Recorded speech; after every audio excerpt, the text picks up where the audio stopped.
Assalamualaikum warahmatullahi. Bismillahirrahmanirrahim. Alhamdulillahirabbil alamin. Wassalatu wassalamu ala sayyidina Muhammadin wa ala alihi wa sahbihi ajma'in. Subhanaka la ilma lana illa ma 'allamtana innaka antal alimul hakim. Wala haula wala quwwata illa billahil 'aliyyil 'azim.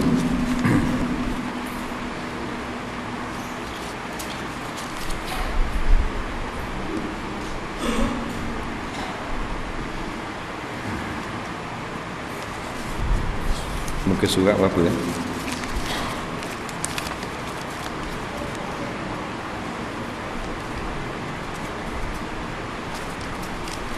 Muka surat? Ya? Sebelah. Sebelah kat mana?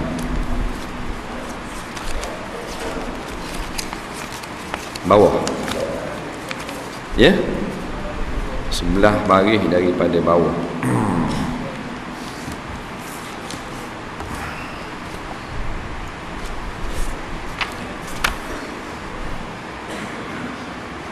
Demikian lagi. Qala al-muallif rahimahullahu ta'ala wa nafa'na wa iyyakum bi'ulumihi fid dharain amin ya rabbal alamin. Baik, kata pengarang rahimahullahu ta'ala, hai segala perempuan,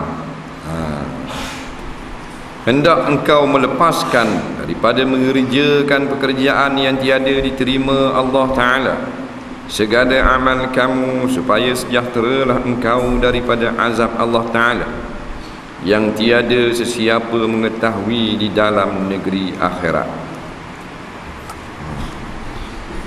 Kata pengarah, hai segala perempuan. Mani dengarlah sini wahai kaum wanita, hendaklah engkau melepaskan daripada mengerjakan pekerjaan yang tiada diterima Allah Ta'ala segala amal kamu. Yang ni jangan buat perkara-perkara yang menjadikan amal Tuhan tak terima. Dia ada dosa yang kita buat, kalau kita beramal Tuhan terima. Dan dia ada pula dosa yang kalau kita buat, kalau beramal Tuhan tak terima. Dosa tengok benda haram, contohlah, dia tengok perkara haram, tengok aurat orang, dosa lah. Tapi semayang Tuhan terima, dosa tetap ditulis. Ada dosa yang kalau buat semayang tak terima. Di antaranya makan haram, makan daripada sumber yang haram. Makan haram ni dosa, tulis dosa, tapi ibadat tak terima. Ni pelik kan? Makan haram ni macam ni lah, kita dapat gaji sebagai wakil rakyat tapi menang pakai ngundiatu. Haram tak? Dah tak terima semayang tu. Kalau semayang dan kalau tak semayang balik awal terus. Dapat jawatan dengan menipu. Apa pun jawatan bukan wakil rakyat je, dengan menipu. Maka haram lah perbuatan tu. Maka menyebabkan sumber kita haram, dia belerek. Maka bila makan daripada sumber yang haram, Tuhan tak terima sembahyang. Innallaha la yaqbalu salata ahadikum fi jawfihi ta'amun haram wa fi riwayatin fi jawfihi haram. Sesungguhnya Allah tak terima sembahyang seorang yang kamu kerjakan yang ada makan makanan haram. Makan makanan haram tak terima sembahyang. Jadi kalau pilihan raya tipu orang, ngecek lah, dapatlah jawatan tu ke dia, gaji bulan-bulan dia haram. Tapi puak ni tak kira halal haram. Dia orang nak kira halal haram ni, dia orang-orang yang ada imam. Dia ada imam, sebab tu imam penting. Daripada iman datangnya takwa. Dia beriman baru rasa takut. Tak ada iman tak takut lah.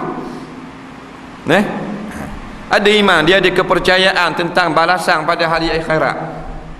Yu'minuna bil ghaib, beriman dengan perkara ghaib lah, termasuk perkara ghaib hari akhirat. Dan dia tak ada keimanan tentang hari akhirat, balasan bagi orang yang makan haram, tipu ketipu lah, asal menang. Nah, ni golongan-golongan. Maka orang puang ada juga benda yang kalau dia buat amalan tak terima. Iaitu nusyus, derhaka kepada suami. Derhakakan suami ni ibadat tak terima. Dah sedap orang lelaki gitu, orang puang pula kata orang lelaki ada juga. Orang lelaki-lelaki yang ada anak, ada isteri, tidak ditunaikan nafkah tanpa uzur syar'i, maka tidak diterima solatnya. Ada anak, ada bini, dak witi, dak belanja, dak apa, bukan tembor gitu tak, maka hukumnya tak terima semayang sampailah kepada dia bayar balik segala hutang nafkah dan apa yang sepatutnya ditunaikan kepada isteri dia. Contohnya ditinggal dengan anak bini dia, perbelanjaan yang perlu katakan 1,000 sebulan, anak 8 orang, bini seorang, maka dia tinggal tu selama 12 bulan, maka dia berhutang RM12,000, wajib bayar. Kalau mati jadi saka dapat, kalau mati kena bayar gak hutang tu 12,000, lepas pada baki 12,000 baru jadi bagi saka. Sampai isteri dia kata, saya halal lah hak abang tak bayar setahun tu, tinggal bodoh tu, baru halal. Lepas tu isteri dia kata dah, hak anak-anak pun saya halal lah juga, tak halal. Sebab isteri tak boleh menghalalkan hak anak, anak kena halal sendiri, faham? Dah hak tinggal bodoh puluh-puluh tahun, nak nikah dengan di Terengganu, nak tembok lagi hidup Johor, tinggal dengan anak-anak umur 5-6 tahun, 2-3 bulan akan tinggal bodoh. Molek-molek ada nu tembok duduk Johor nu, bini lain pula, dak wi piti, dak wi apa belanja. Tapi leni molek dah lah. Dulu perangai udul, leni molek dah pergi ke Mekah dah. Tak terima. Mekah ke Madinah ke Kuala Lumpur tak terima. Pasal apa? Pasal dosa tidak menunaikan nafkah menyebabkan ibadat tak terima. Lelah dah gua ni kena bayar balik. Ingat, kalau setahun 12,000, 30 tahun mu tinggal. Isteri dia kata dah biarlah, dah abang pun telah insaf, perkara ni perkara lama dah. Nak mana abang pun telah jadi baik, learning saya gini lah, tak ambil berat sangat, pakai dak halal lah. Nak kata gua ni hak dia nak berok kapur tu lelaki nak cari dia ni witi, kena bayar.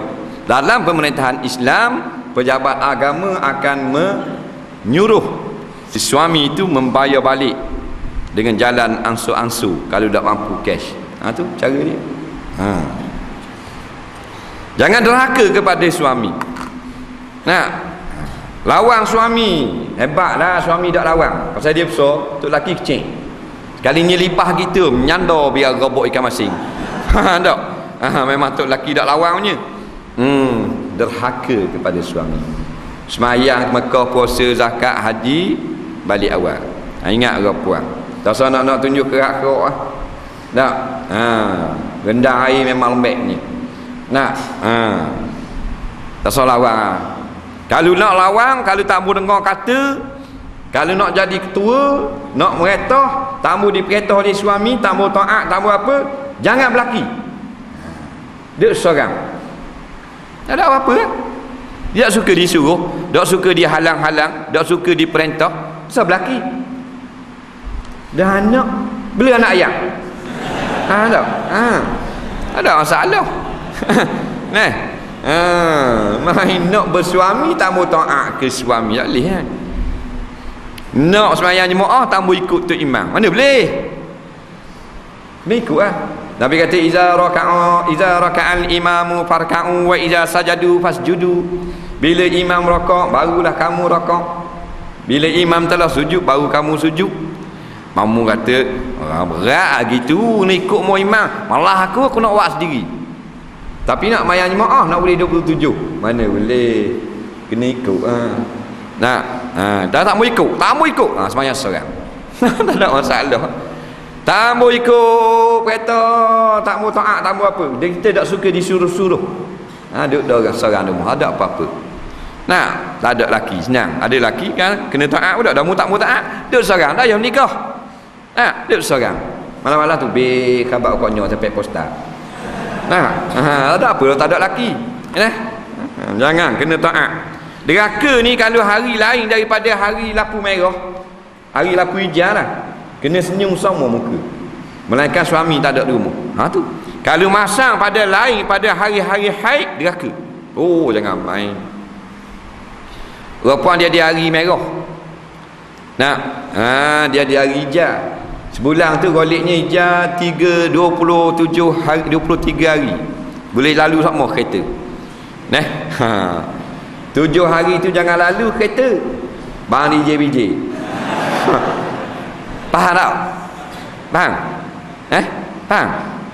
Tak faham? Faham? Memang dia faham awak gini. Lipat 20 dah ingat-ingat. Kalau bak tayamu keruk dari dahi.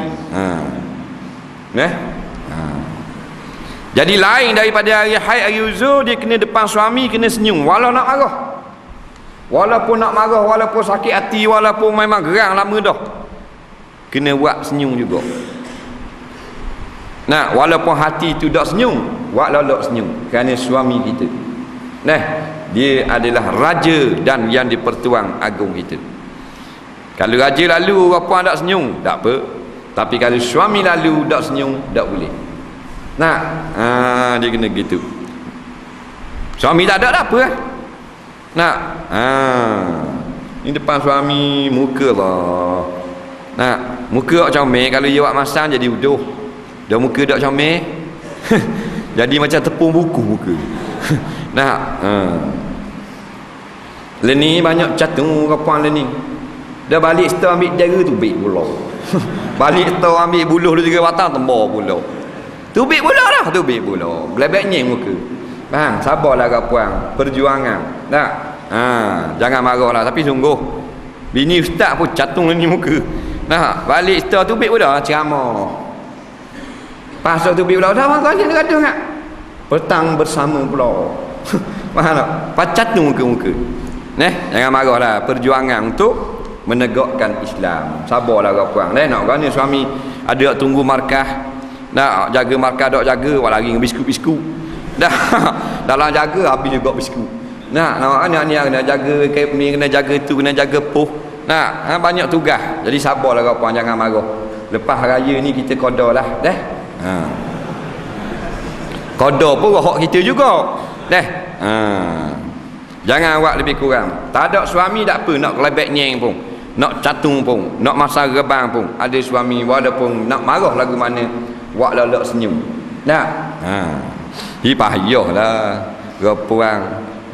Payahlah nak senyum lama. Cari di mana? Bini yang senyum sama tengok tahu kita. Payah. Bang, nak cari di mana? Mereka rayak repang lah.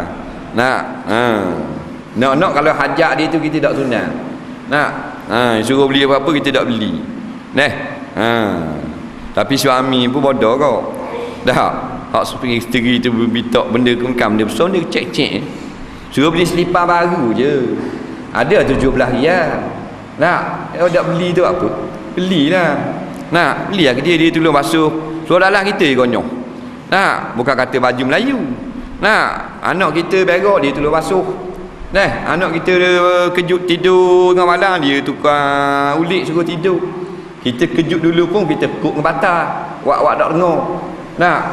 Mana teruk stri kita. Mana kalau dia minta selipar 17 riyal, beli hak 34 riyal, dabah tak mau. Ajar gitu. Teruk kat orang lelaki ni. Spoiler boleh beli 400-500. Tak? Spoiler kereta siap dengan lampu. Boleh kat jemur ikan kering spoiler. Tak?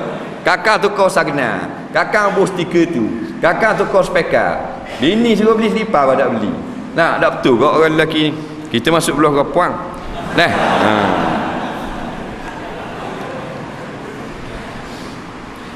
Demikian lagi cerita daripada Rasulullah SAW, tiada daripada perempuan yang berkata ia dengan perkataan yang keji bagi suaminya, melainkan mengeluarkan Allah Ta'ala akan perempuan akan lidahnya pada hari kiamat daripada pihak belakangnya, kemudian digantung akan dia perempuan dengan lidahnya dan ditambatkan akan tangannya dan kakinya perempuan dengan rantai dan belenggu. Kemudian maka diserukan atasnya perempuan pada padang mahsyar dengan serunya malaikat.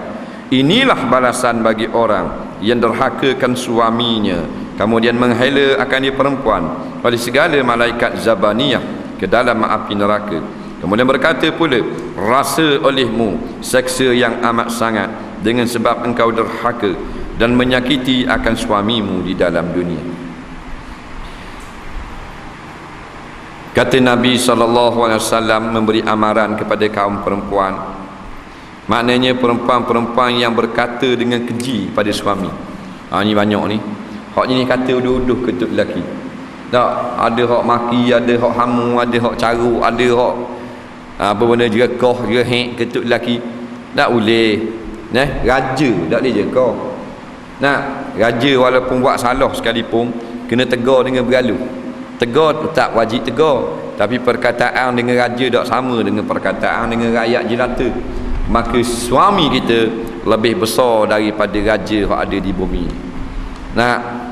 Suami kita, raja yang ada atas muka bumi ni tak tolong cari makan kita. Suami kita turun pagi balik petang, turun petang balik pagi, turun pagi tak balik-balik ada. Balik paper je balik. Terlang lauk tu. Cari makan untuk kita. Ada susah-susah gitu gini, raja dah ambil hal. Suami kita lah. Maka jangan berkata lebih kurang. Lidah ni dia bahaya, lebih bahaya daripada anggota hak lain. Anggota hak lain bahaya juga, lidah bahaya juga. Sebab tu Allah Ta'ala tutup lidah ni dengan dua pagar. Pagar yang pertama konkrit, namanya gigi. Pagar yang kedua namanya bibir. Dua dah halangan, tubik juga lidah. Bisa dia. Orang kena ketik di lidah ni lebih bahaya daripada ketik di ular. Ketik di ular bagi hospital 3 hari balik. Ketik di lidah kena molek sampai ke mati ingat. Jadi baki aku ingat lagi mu kata kaku itu masa boh merah. Berapa puluh tahun dah, 80 tahun dah. Ingat pasal apa? Dia masuk di dalam hati dan lekat sampai ke mati. Walaupun kita maaf dah kejahatan lidah dia, tetapi kata-kata dia kadang-kadang masih teringat di dalam hati kita. Dia maaf dah, baik dah lening, tapi hak dia kata uduh itu kita ingat. Tu bisa. Bisa pada ular ni. Kalau kita makan makanan yang basi lah, makan makanan basi, gula basi dah, sakit perut lah. Tapi bila kita berak apa semua keluar makanan tu, hilang sakit perut. Selama ada dalam makanan, maka dia tak hilang sakit. Kalau kita tak berubat, 3 hari sembuh. Tapi perkataan yang masuk di dalam hati kena balik lekat sepanjang hayat. Itu kena jaga lidah. Kalau kita bercakap dengan orang lain baik, kenapa tak dia cakap dengan suami baik? Ada isteri dia cakap dengan adik-beradik dia molek. Dia cakap dengan tok lelaki lebih kurang. Ada juga gitu. Cakap dengan kawan-kawan rodong moleknya, beraluhnya. Cakap dengan bini, dengan lelaki nak buat macam ke tok lelaki tu bodoh.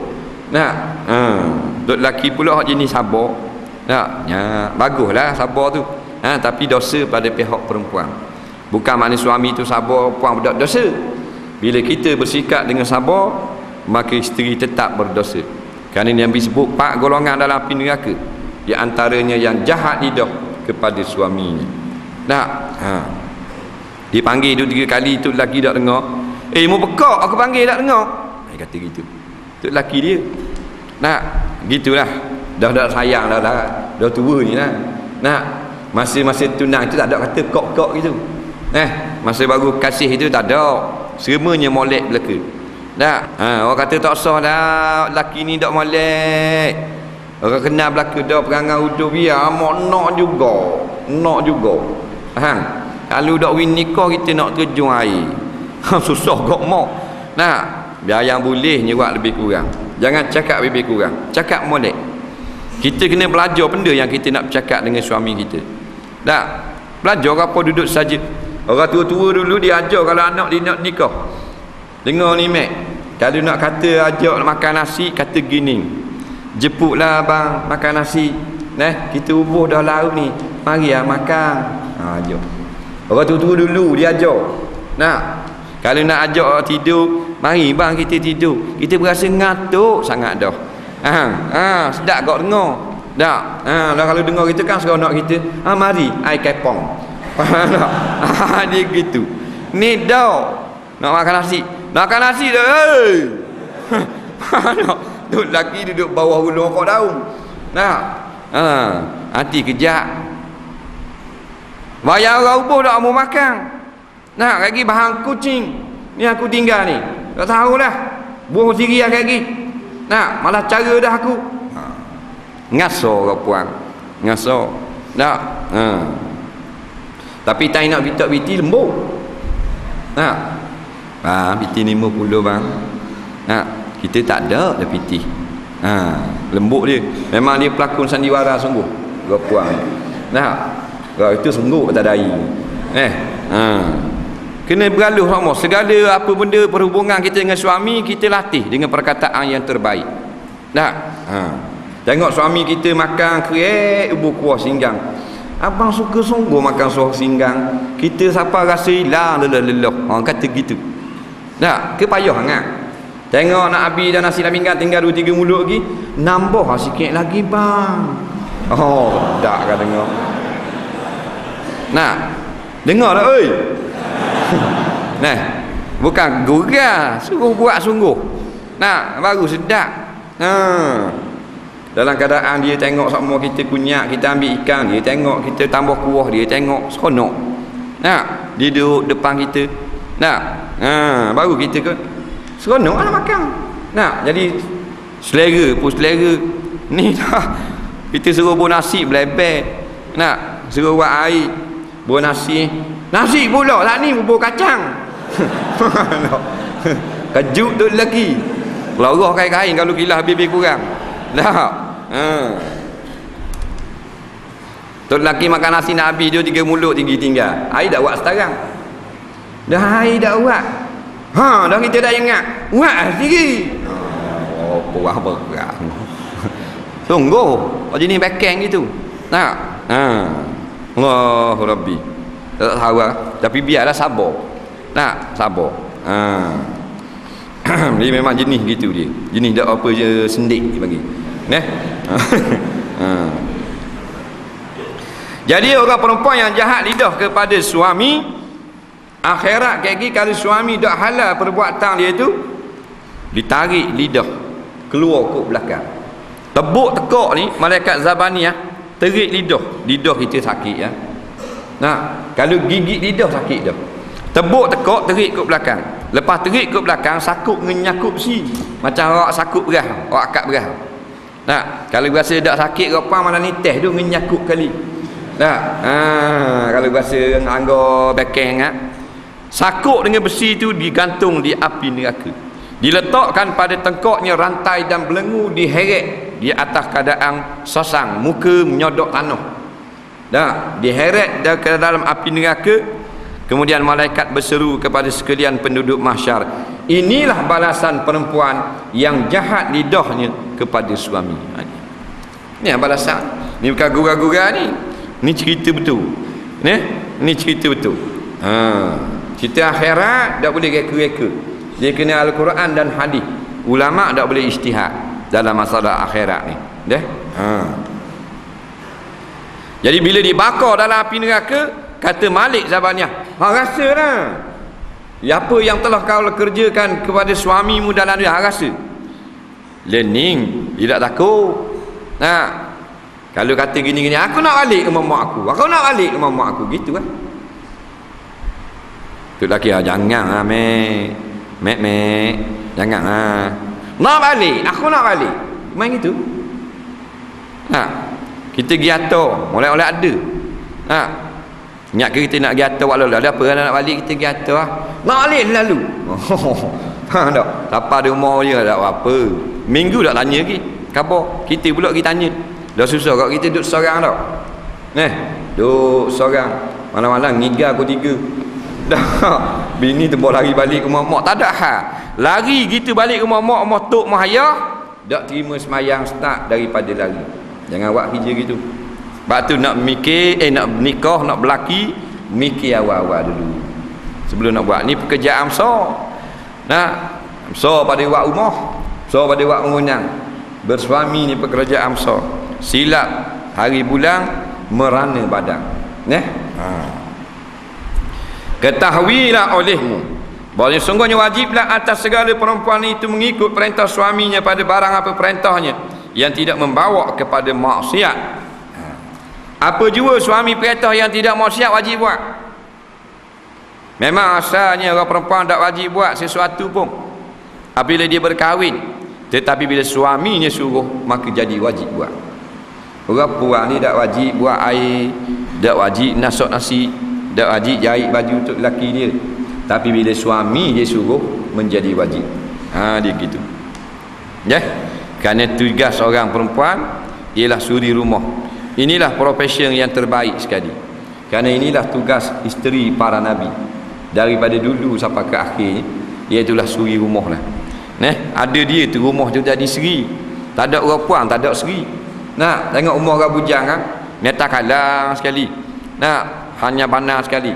Bila bini mah dah. Kita pergi rumah kawan kita hak bujang. Batal golek duduk atas dapur. Batal golek, molek ada. Dah atas katil sepanai hidup. Tak? Buka robok ikan masing, piston dengan karburetor duduklah robok, mengarut ngabang kali. Bila nikah jadi seri rumah. Dah bini ada. Hubung rebeng, kereta dulu macam-macam ada. Siap dengan tisu lah ni atas belakang kereta. Batal golek 3 hotel belakang kereta. Demu ni kan dengan batal-batal golek boh dalam kereta. Bini aku boh. Ada orang dia batal pada nampak cermin belakang. Jangan siapa doa lalu. Perhiasan ni sikit-sikit dah bukcek dah lah. Nyubuh ke batal. Siapa tengok kat cermin belakang tak nampak kereta ke benda. Motong langgar di kereta lori balok mulai lihat ada. Jangan doa lalu. Siapa batal nak buat tidur, ubuh terus belakang kereta. Perhiasan jangan menebeng-nebeng. Jadi bila ada isteri di rumah jadi seri. Tak ada di rumah tak ada seri. Tapi isteri solehah, isteri solehah ni kita kalau duduk jabat, duduk teringat ke dia. Isteri solehah, isteri baik, isteri yang pandai layang lah. Isteri solehah yang pandai layang ni macam awet. Dengan boyfriend dia pandai cakap lembut. Kalau kita sapa tu ramah tangan, ramah bau. Duduk dekat kita cakap pun bisik-bisik, ayu-ayu, tepuk belakang, tepuk dahi, main jitik hidung, jitik telinga. Kalau isteri kita buat gitu, memang kita duduk jabat teringat. Seronoknya duduk di rumah. Duduk atas tukung teringat nak balik. Dalam duduk njuk tangan tu. Teringat ke leha. Pasal pandai layak. Sebab tu kita kata isteri yang solehah, dia kena pandai layang suami dia sehingga suami dia tengok tiap api nampak muka dia. Tangga tu memang kelas ewang punya, kelas Schumacher punya. Tengok tiap api nampak muka bini, tengok itik sekati nampak macam bini dia, habis nampak macam bini dia. Pasal apa? Pasal hati terlampau teringat kepada bini. Dia buat lagu-lagu mana pun bila suami ada di rumah. Suami balik di rumah tu ambil muka pintu, pegang tangan dia tiup. Ada tak? Tiup tangan. Mana Haji tu mana? Haji Scorpion. Tak ada lah ni. Ada? Duduk belakang. Wah, ni duduk belakang tu. Mari duduk depan ni. Tak ada mari. Ke kena beli tau. Tak. Mari duduk depan je. Nak tanya hok. Mana nusuk bacelah tangga tu. Dengar ni orang puan, suami kita sapa di muka pintu balik, kita pegang tangan dia, pegang gitu, tiung gitu. Buat gitu. Tu nombor satu. Lepas tu piping tangan, bawa pergi tempat mana sepatu. Kalau jenis makan tengah hari, balik tengah hari, piping buat pergi ke meja makan. Dia gitu piping. Buat macam ke bini kita tu, laki tu mak jin buta. Piping gitu. Kalau molek botokat se buat gitu tangan.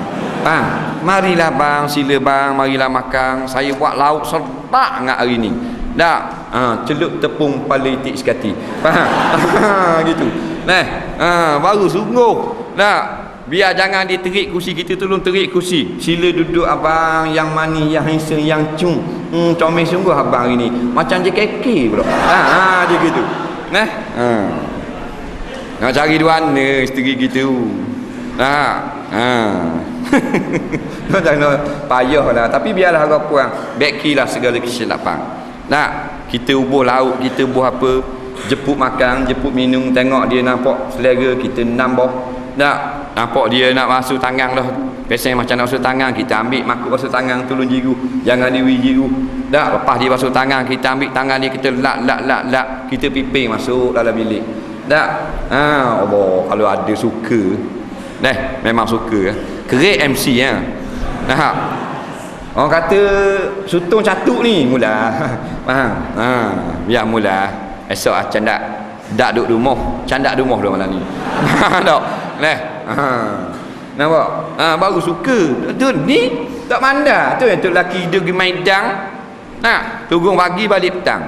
Muka tu lelaki siapa podcast yang jadi petok macam pandang muka tu lagi. Dah duduk rumah dak andal layang. Blebel sebelebel-blebel. Tuan-tuan kata anak-anak karung tembok. Banyak blebel. Anda layang suami kita nak duduk rumah sama. Kalau lalu ke depan rumah balik. Duduk setor balik di rumah. Duduk setor balik di rumah pula. Balik. Tengok isteri seronok.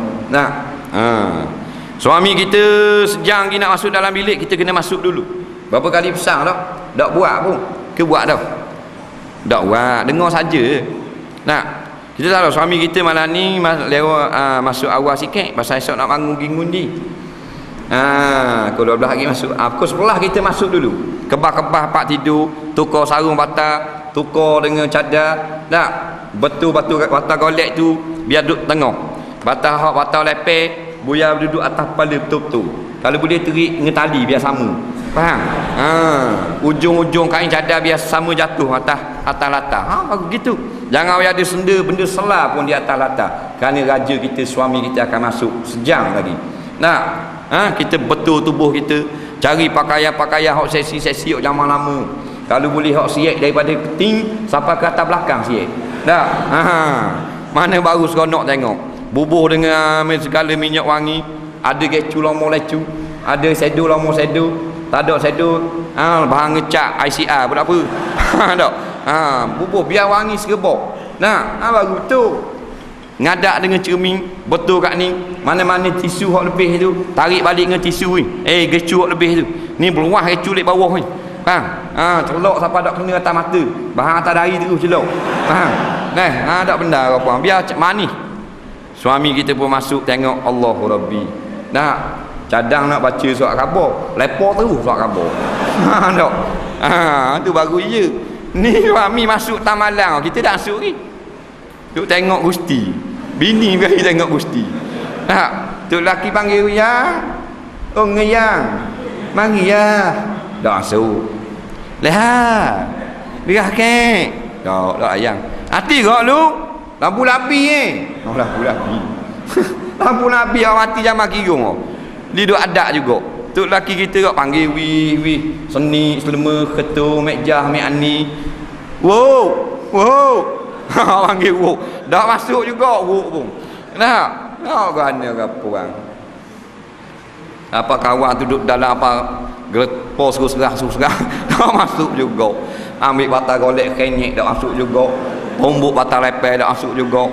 Nerak masuk bawah lembek kot dalam cadar dah masuk juga. Buana nak buat ni. Apa kau puan jadi gitu. Masuk dah.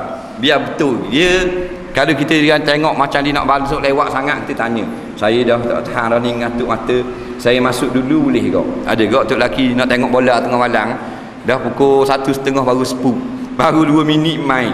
Dah takkan nak tunggu kat luar. Saya masuk dulu bang Saya tidur dulu lah. Kayak gini ada gitu gini gerak deh. Itu. Ni nak tu lelaki masuk dulu. Isteri duduk luar. Pak sini masuk pinggang. Keletang. Tu lelaki siap alam bilik ni. Bunyi keletang. Jadi seduk mu hati. Celaka. Mu basuh benda ni. Pada sudah-sudah ni. Nanti awak dulu sikit lagi. Mu pandai makan. Aku tukar basuh. Dia kok ia awak gitu. Nah, ada apa-apa atuk lelaki akak batang golek lop tumbuh semak batang golek celuh ekor ikan tidur dalam keadaan dak lepas hajat mata belalok tidur gitu dak mana awak kau ni lalah nyakit sawang susah kita juga ditunggu hospital. Ketahui olehmu bahawasanya wajiblah atas segala perempuan itu mengikut perintah suami pada barang apa perintahnya, berti kat tu. Wallahu a'lam. Kita ada banyak buat soalan. Baik, soalan yang pertama, mana lebih afdal dalam sujud terakhir ketika solat hajat atau berdoa setelah selesai solat hajat? Dua-dua boleh, kerana dua-dua itu tempat berdoa. Ingat, tempat berdoa dalam semayang iaitulah beberapa tempat selain daripada doa yang sentiasa telah kita baca, iaitulah doa tambahan di dalam sujud dan di dalam tahiyat akhir sebelum salam. Jadi kalau kita nak baca dalam sujud boleh, tak mau baca dah lepas salam. Dan kalau doa tu kita nak baca lepas salam pun boleh, solat hajat. Dan kalau nak baca dalam sujud, nak ulang balik lepas salam pun boleh juga. Tak ada masalah. Boleh berlaku. Soalan seterusnya, apakah hukuman puasa 60 hari berturut-turut? Dikenakan jika berbuka dulu, kemudian barulah berjimak pada siang hari di bulan Ramadan. Ditanya masalah kafarah denda jimak siang hari bulan Ramadan. Ia ini, siapa yang membatalkan puasa Ramadan dengan jimak pada siang hari tanpa uzur syar'i, maka dikenakan kafarah denda puasa 2 bulan turut-turut, wajib tanpa khilaf ulama. Iaitu suami, isteri tak kena. Suami saja. Dr. Masyitah kata isteri kena gak, tak kena gitu. Isteri tak kena, suami saja kena puasa 2 bulan turut-turut. Isteri hanya wajib qada sehari hak batal dengan sebab jimak tu. Walaupun suami yang isteri yang punya angkara, dia yang awak kacau awak mula siapa jadi jimak, dia yang start mula dulu, walaupun dia punya pasal, dia hanya wajib qada sehari saja. Haram sama-sama berdosa. Cuma laki-laki tambahan selain hak sehari itu kena qada, kena kafarah pula. Qada sehari tu bab lain, kafarah 60 hari turut-turut. 60 hari berturut-turut. Kemudian kalau dia buka puasa dengan benda lain dulu, umpamanya dia batal dengan makan dulu, minum dulu. Lepas makan minum apa semua barulah setubuh isteri dia, tak kena kafarah jimak. Ini menurut pendapat yang muktamad dalam mazhab Syafi'i. Kerana maksud kena denda kafarah 20 dan 60 hari ini iaitu batalkan puasa dengan jimak tu sendiri. Tapi kalau batal dengan benda lain, dia makan minum, lepas tu dah kenyang jimak, maka tak kena kafarah. Tetapi jimaknya haram, berdosa besar kepada Allah. Bukan zina, kerana tidak menghormati bulan puasa, walaupun telah dibatalkan dengan makan. Cuma batal puasa dengan makan, kemudian baru jimak terlepas kafarah, tetapi berdosa jimak tersebut. Orang yang boleh jimak siang hari bulan Ramadan, orang yang ada uzur syar'i, seperti musafir.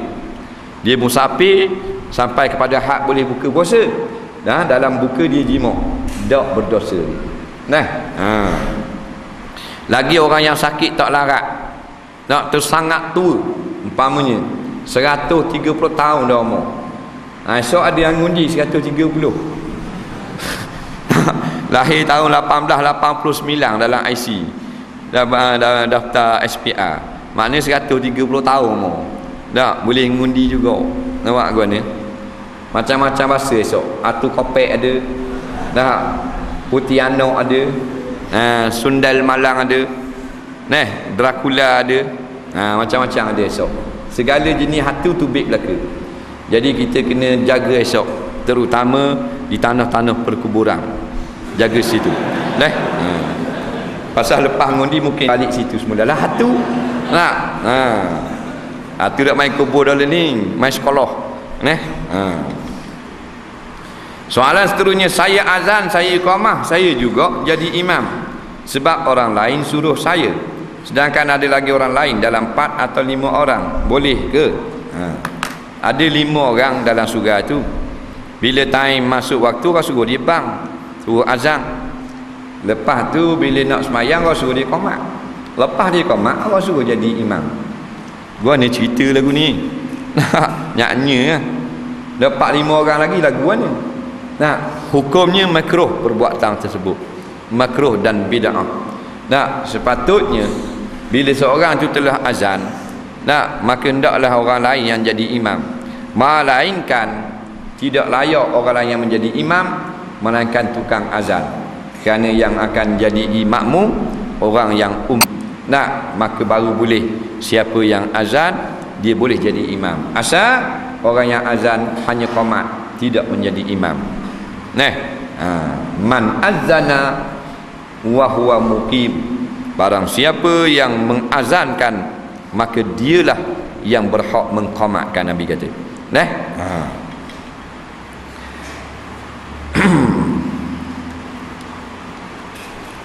Soalan seterusnya, siapakah ahli salah? Dia tanya ahli salah. Jawabnya kita tak tahu siapa ahli salah ni. Kalau salafus soleh, itu lain. Salafus soleh kita aja dengar kan, zaman salafus soleh. Ambil daripada kataan salafun, yang ini dahulu kala, orang dahulu. Jadi salafus soleh, orang soleh yang dulu kala. Sekarang timbul pula puak salafi, mazhab salafi, yang sebenarnya tak ada puak salafi, tak ada mazhab salafi. Kerana kita ni memang mengikut puak-puak salah belaka, puak-puak lama. Imam Syafi'i zaman salafi, zaman dulu dia panggil. Imam Ghazali. Kata setengah ulama, salaf itu bermaksud ke bawah daripada 500 tahun Hijriah. Ke bawah daripada 500 tahun Hijriah. Jadi Imam Ghazali termasuk. Ustaz Ghazali tak masuk. Imam apa benda ni, Haramain. Orang zaman salaf. Imam-imam mazhab mujtahid yang terkenal, Imam Syafi'i, Maliki, Hanafi, Hanbali, Imam Sufyan bin Uyainah, dan ratusan lagi. Itulah ulama-ulama salaf sebenarnya. Jadi bila kata kita ni dia ikut mazhab Syafi'i, dia ikut mazhab salaf, tak betul. Kerana mazhab Syafi'i ke, mazhab Maliki ke, mazhab Hanbali ke, itu semua ulama-ulama lama belaka. Lama ni bahasa Melayu, Arab panggil salafun. Makna dulu kala. Jadi jangan kita pecah belahkan pula dengan salafi-salafi seperti ini. Semua kita adalah ahli sunnah wal jamaah. Kita mengikut ijtihad ulama-ulama salaf yang dahulu kala. Kerana ada orang kata mazhab yang betul mazhab salafi, mazhab 4 tu salah, tak benar. Jangan pakai buah lagu tu. Soalan seterusnya,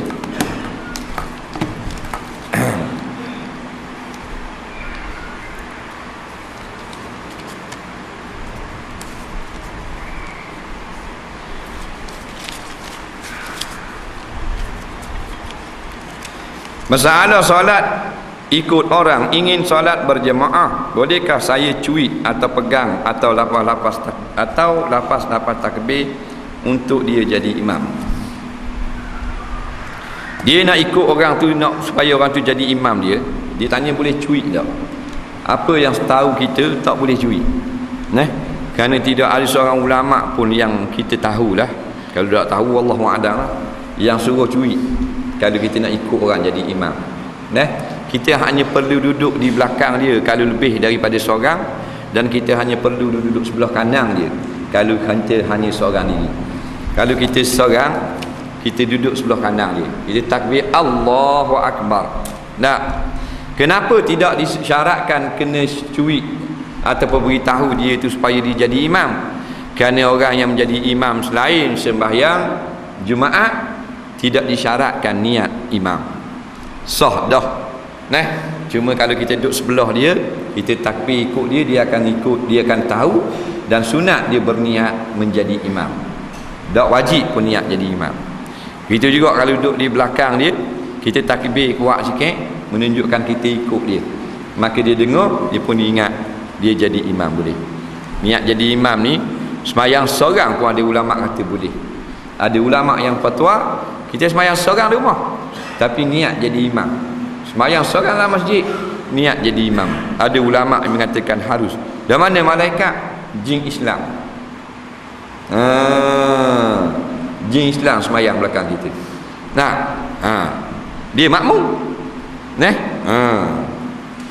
Jin Islam ni hak duduk di kepala masjid ni kan. Faham tak? Kepala masjid kita. Duduk di masjid. Jin Islam tu. Buat apa itu big itu? Pasal dia marah main konsert. Tahu tak? Main joget di masjid. Tu big kepala jin marah. Nah.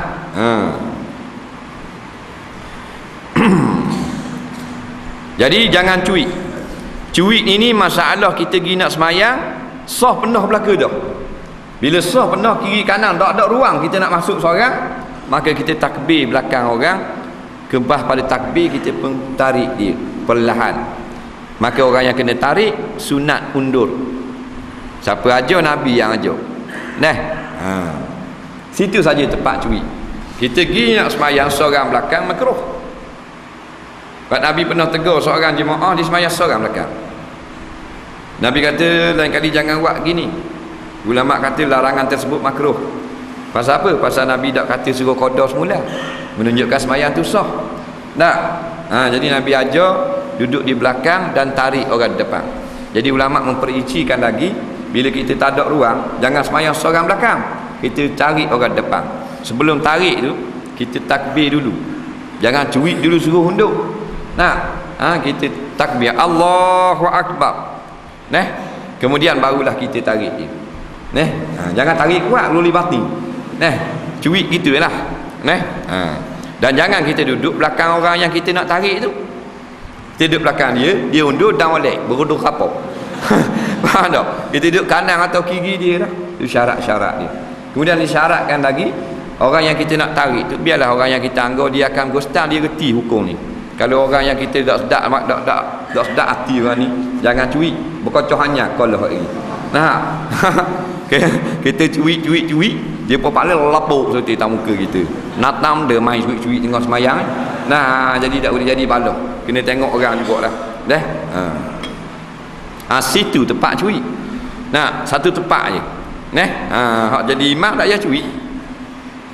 Pasal apa kita cuit? Pasal kita tengok orang cuit kan? Kita tiru orang. Ngaji tak bau, tiru. Dia tengok orang, duduk saja sejik. Tengok orang semayang. Masuk seorang, Allah duduk tepi. Buat gitu. Kita pun curi. Memang gitu ilmu kita, ilmu copyright control, kan ilmu mengaji tak? Curi. Itu yang lekat pas bila-bila kita pun amal tak. Mujur orang yang kita tiru mula-mula tu buat gitu, kita buat gitu tak? Kalau orang yang mula-mula tiru kita tengok tu dia buat gini, tak selok kita.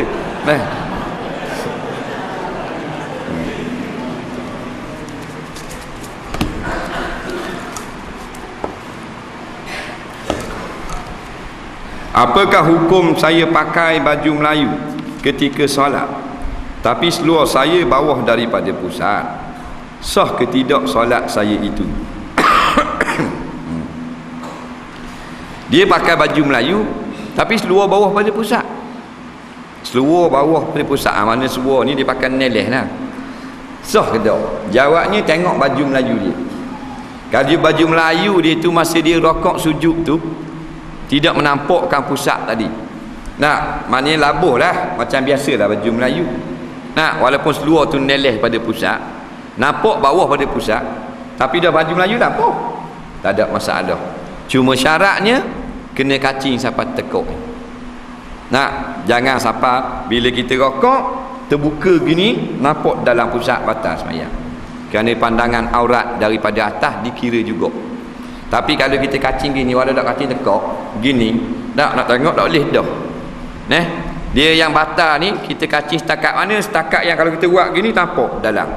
Kita kacing kat ni. Nah, kalau kat ni je kacing, sini buka buat gini nampak dalam. Tapi kalau kacing kat ni dah, tadi nak buat sakut lagu. Sah dah. Walaupun bawah pada pusat. Walaupun bawah lagi pun, tapi dah kacing dah datang, rokok sujud tak nampak, sah. Tu baju Melayu labuh. Tapi kalau baju Melayu sekat, tak sah. Turun neleh bawah pada pusat. Baju Melayu dia cek hak zaman dulu kat dada bawah. Baju Melayu kat dada. Kacau lah tu. Tak jadi gitu.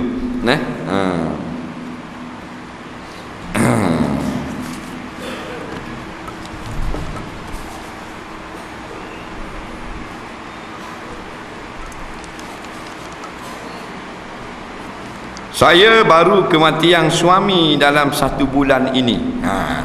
Siang dia. Bila baru dia tu ni, dia kata dia mati suami baru sebulan ni. Ada cang ni. Saya nak pergi dekat anak saya kahwin pada bulan depan di Kuantan. Apakah boleh atau tidak? Jawabnya tidak boleh. Tak boleh. Kerana iddah ini 4 bulan 10 hari ini hidat menghormati arwah suami kita. Kalau kita langgar maknanya kita tak hormat, dan kita gembira dengan kematian suami. Hidat ini menunjukkan kita berduka cita hilangnya satu punca pembelaan kepada kita, iaitu dengan kematian suami. Maka Allah kata ya tarabbasna bi anfusihinna bi arba'ata asyurin wa asyra. Hendaklah mereka itu yang mati suami mati laki menahan diri tak keluar rumah 4 bulan 10 hari. Melainkan benda yang tak pergi tak boleh, barulah. Benda hajat dah baru boleh keluar rumah. Di antara benda hajatnya, umpamanya nak pergi hospital sakit boleh. Sakit gigi nak pergi cabut gigi boleh. Orang jual ikan dah masuk dalam rumah, luar pagar boleh. Lepas jual ikan jangan singgah atas gerai, balik selalu. Kerana dalam 4 bulan 10 hari. Kedai ruci nak beli gula, minyak, bawang lada, tak ada budak nak suruh, ada pun budak malah pergi, boleh pergi. Kerana itu dikira hajat. Apa benda ni hak bahasa berjalan lagu ni, makan pulut, temu natu, nak tengok orang nikah apa semua, tak boleh. Melainkan sebelah rumah sahaja. Dan kerana dia bukan benda wajib. Kalau benda wajib, kalau tak sampai 2 marhalah, kata setengah ulama boleh. Seperti mendengar ilmu fardu ain, tak sampai musafir boleh. Fardu haji lebih pada 2 marhalah tak boleh. Tak boleh pergi ke Mekah. Padahal wajib kena pergi Tarupang. Pasal lebih pada 2 marhalah. Baju-baju lawa boleh pakai. Dah boleh pakai minyak wangi, dah boleh pakai sabun wangi 4 bulan 10 hari. Bukan tak boleh mandi, ada orang kata tak boleh mandi. Nyaknya jadi macam labi. 4 bulan 10 hari tak mandi busuk kohong. Nak pergi makan, nak pergi kahwin ni tak boleh ya. Jauh kuatang. Tak boleh. Nak berjalan rumah jiran boleh pada waktu malam. Lepas maghrib. Pas sembahyang maghrib. Jiran mana? Jiran yang dekat dengan rumah kita sahaja. Ni keringanan. Dan tidak duduk lama.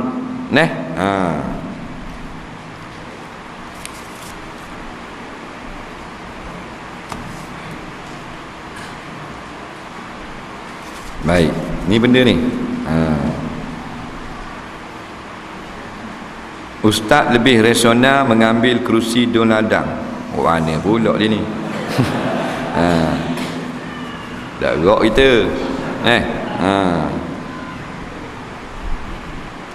Saya ada seorang anak.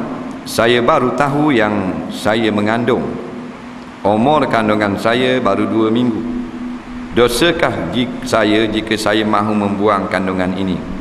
Sebabnya anak saya yang pertama baru mencecah 1 tahun. Tolong Ustaz jelaskan. Baik. Hukum menggugurkan kandungan ini ada tafsirnya di sisi ulama. Menurut pendapat yang muktamad, menurut apa yang telah diijma'kan oleh ulama, menggugurkan anak yang telah berusia 4 bulan hukumnya adalah haram dan berdosa besar, sebagaimana dosa membunuh anak. Berlaku khilaf apabila belum sampai umur anak itu 4 bulan. Adapun 2 minggu, maka mengikut pendapat jumhur ulama, menggugurkan kandungan yang baru berusia 2 minggu jikalau tidak memudaratkan kesihatan, hukumnya adalah makruh. Hukumnya adalah makruh, dengan syarat jangan dengan sebab takut tak cukup makan, iaitu dengan syak rezeki. Adapun kerana takut masalah rezeki, maka hukumnya adalah haram. Kandungan 2 minggu makruh menurut pendapat jumhur ulama. Kerana anak yang belum sampai 4 bulan, maka tidaklah bernyawa, tiup roh ketika umur 4 bulan. Anak yang belum sampai 4 bulan tidak akan bangkit di padang mahsyar nanti. Anak yang telah pun sampai 4 bulan mesti akan bangkit sekalipun mati dalam perut. Sebab tu orang yang mati anak dalam perut yang telah pun usia kandungannya sampai 4 bulan dan ke atas, sunat meletak nama bagi anak yang mati itu. Sama ada mati ketika umur 4 bulan setengah, 5 bulan kandungan, 6 bulan, 7, 8, 9 baru beranak, apatah lagi kena letak nama. Yang tak payah letak nama, kandungan tak sampai 4 bulan, kerana tidak akan tiup roh dan tidak bangkit di padang mahsyar. Kerajaan sekarang meluluskan lesen arak sehingga negara kita ada kilang arak yang besar. Kasino, kerajaan juga meluluskan lesen kepada pihak tertentu untuk perjudian. Soalan saya, setiap kali orang pergi berjudi, adakah dosa itu sampai sokmo kepada orang yang undi UMNO esok? Tolong jelaskan. Baik, kita telah maklumlah, bukan kita maklum saja, bahkan orang UMNO ke orang Barisan ke, sekalian umat ni tahu bahawasanya kerajaan Barisan Nasional ini membenarkan arak dan judi berleluasa di dalam negara. Dua perkara ini adalah amalan syaitan yang Allah Ta'ala sebut rijsun min amali syaitan, kotor, keji daripada amalan syaitan. Tetapi UMNO membenarkan dua amalan syaitan ini bermaharajalela, bercambah di dalam negeri. Maknanya mereka juga boleh kita kata sebagai tentera-tentera syaitan. Betul tak? Kerana dua ni amalan syaitan, maka mereka yang menyokong adalah penyokong bagi tentera syaitan. Jadi orang UMNO dah tahu memang kerajaan menggalakkan kasino dan seumpamanya. Yang kita terbaru kita dengar Tengku Adnan, Tengku Mansur, calon yang bertanding di Putrajaya meminta pihak kerajaan supaya merendahkan harga arak di dalam negara. Nak suruh murah lagi arak. Kemudian mengesyorkan pula supaya pusat-pusat hiburan bukan berhenti pukul 12. Disko, lounge, bar, tempat minum arak, tempat orang bergalak, dia mohon supaya kerajaan beri kebenaran beroperasi sampai ke pukul 5 pagi. Ini contoh pemimpin UMNO yang ada minta supaya harga arak diturunkan supaya ramai orang dapat beli arak. Kemudian minta supaya dapat berjoget sampai 5 pagi. Jadi orang UMNO memang jelas setiap kali terlakunya maksiat judi dan arak ini, maka penyokong tetap mendapat saham sampai kepada dia mati. Dan bila dia mati pun, dengan sebab undi yang diberi masa hidup, dia dapat juga dosa tu walaupun dia telah lama dikebumikan di dalam kubur. Jadi esok ingatlah, mu orang UMNO, mu orang Dacing haram memberi sokongan kepada parti yang mempertahankan perkara-perkara dosa seperti ini. Biarlah mu tak mau masuk parti PAS, biarlah mu tak mau mari ke apa benda ni post dekat cawangan, dekat apa benda ni markah-markah PAS, tak apa. Tetapi ingat, esok kena beri undi kepada parti Islam dan rakan-rakan, kerana kita orang Islam, orang UMNO pun orang Islam, mesti kena sokong Islam nak hentikan maksiat. Kawan UMNO tu kawan lah, tapi masalah undi, kita tak berani beri undi kepada UMNO walaupun kita orang UMNO, kerana kita akan dapat dosa sama.